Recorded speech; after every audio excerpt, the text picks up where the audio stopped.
Hi dears, ഇന്ന് കുറച്ച് പഴമാങ്ങയൊക്കെ കിട്ടിയിട്ടുണ്ടായിരുന്നു. അപ്പോൾ അതുകൊണ്ടൊരു പഴമാങ്ങ കറി ഉണ്ടാക്കാമെന്ന് വിചാരിച്ചു.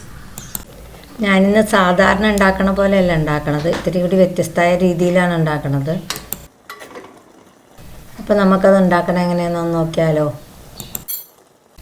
അപ്പോൾ അതിന് വേണ്ടിയിട്ട് ഞാനൊരു 4-5 പഴമാങ്ങ എടുത്തിട്ടുണ്ട്. ഇതിനൊന്ന് നമുക്കൊന്ന് കഴുകിയൊക്കെ എടുക്കാം.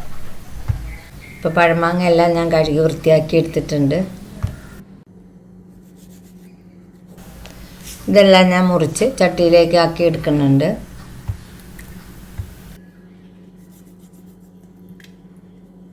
ഇതിൻ്റെ തൊലിയൊന്നും കളയാതെ തന്നെയാണ് കേട്ടോ എടുക്കുന്നത്. ഇനി ഇതിലേക്ക് ആവശ്യത്തിന് മുളക് പൊടിയും മഞ്ഞൾപ്പൊടിയും ഒക്കെ നമുക്ക് ഇട്ട് കൊടുക്കാം. ഇതെല്ലാം കൂടി ഒന്ന് മിക്സ് ചെയ്തിട്ട് നമുക്ക് ഇതിനെ അടുപ്പിൽ വെച്ചൊന്ന് വേവിച്ചെടുക്കണം. ഇതിൽ വെള്ളമൊന്നും ഒഴിക്കണ്ട കേട്ടോ. ആവശ്യത്തിന് ഇത്തിരി ഉപ്പും കൂടി ഇട്ട് കൊടുക്കണമേ. ഇതിപ്പോൾ തിളച്ച് തുടങ്ങിയിട്ടുണ്ട്. ഇതിൽ നിന്ന് വെള്ളമൊക്കെ വരാൻ തുടങ്ങിയിട്ടുണ്ട്. ഇപ്പോൾ ഇത് നന്നായിട്ടൊക്കെ വെള്ളമൊക്കെ വന്നു തുടങ്ങി. ഇനി നമുക്കിതിലേക്ക് കുറച്ച് ശർക്കര ഇട്ട് കൊടുക്കാം.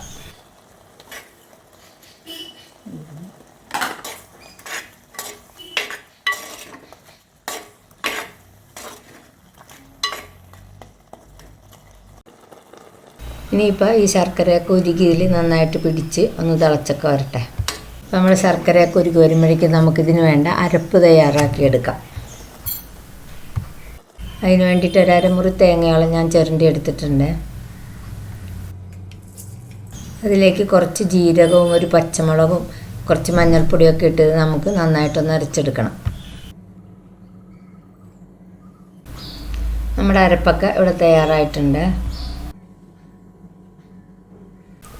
ഇനി നമുക്ക് ഈ തിളച്ച് വരുന്ന ഇതിലേക്ക് നമ്മുടെ ഈ അരപ്പ് ഇട്ട് കൊടുക്കാം. ഇത് നന്നായിട്ട് അരയേണ്ട കേട്ടോ. ഒന്ന് ഒരു അവിയലിൻ്റെ പരുവത്തേക്കാൾ കുറച്ചുകൂടിയൊക്കെ ഒന്ന് അരഞ്ഞാൽ മതിയേ.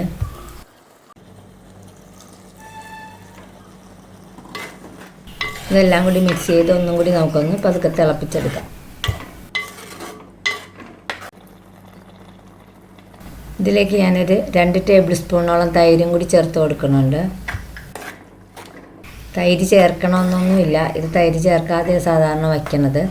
ഇത് എനിക്കിത്തിരി പുളിയൊക്കെ വേണം, അതുകൊണ്ട് തൈര് ചേർത്തന്നേ ഉള്ളൂ. ഇതെല്ലാം കൂടി ഒന്ന് മിക്സ് ചെയ്തിട്ട് ഇതിനൊന്ന് തിള വരുമ്പോൾ നമുക്കിത് ഓഫ് ചെയ്യാം. ഇനി ഇതിലേക്ക് നമുക്ക് കടുകും കൂടി വറുത്തിടാം. സാധാരണ കടുക് വറുക്കണ പോലെ കടുക്, മുളക്, വേപ്പിലേക്ക് ഇട്ട് നമുക്ക് വറുത്തെടുക്കാം.